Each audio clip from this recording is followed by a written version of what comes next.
So I saw your question on the discussion board. A certain flight arrives on time 83% of the time. Suppose 150 flights are randomly selected using normal approximation to binomial, to approximate the probability. So I'm going to use stat crunch and a little number crunching. So the mean will be the percentage times the number of flights, n times p. 155 times 0.83, 128.65 is the mean number of flights on time. Standard deviation is square root of the quantity n times p times quantity 1 minus p, close quantity.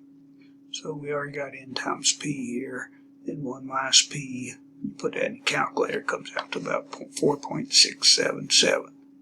So now we have that. I can go to stat crunch here.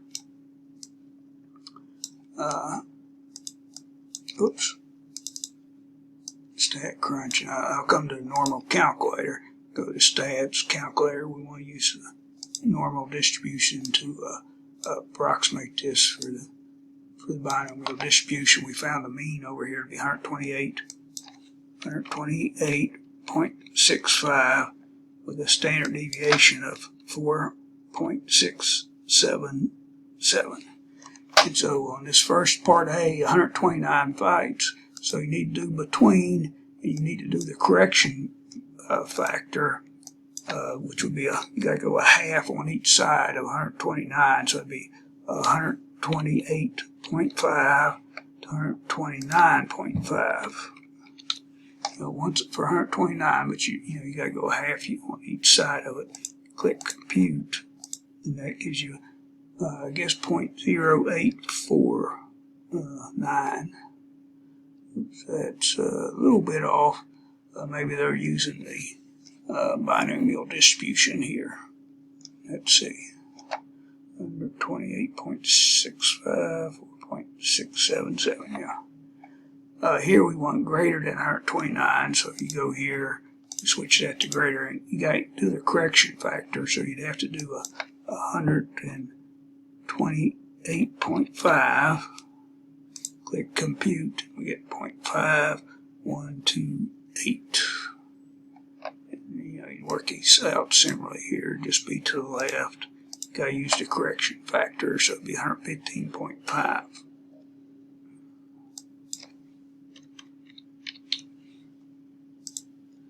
And we get 0.00. Let's see. Oh, it's strictly less than, so we'd have to do 116 there. There we go, 0.0. Let's see, 0.0047. I hope that helps. Oh, and this last part I went the wrong way. It should have been a correction factor, for less than or equal to, it'd be 114, and correction factor should put 114.5. So I get 0.0012.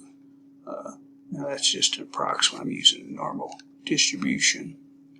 On this one, I guess you'd have to go between, and you got 115, so you'd have to go to 114.5, and you have to go up to 124.5 for the correction factor.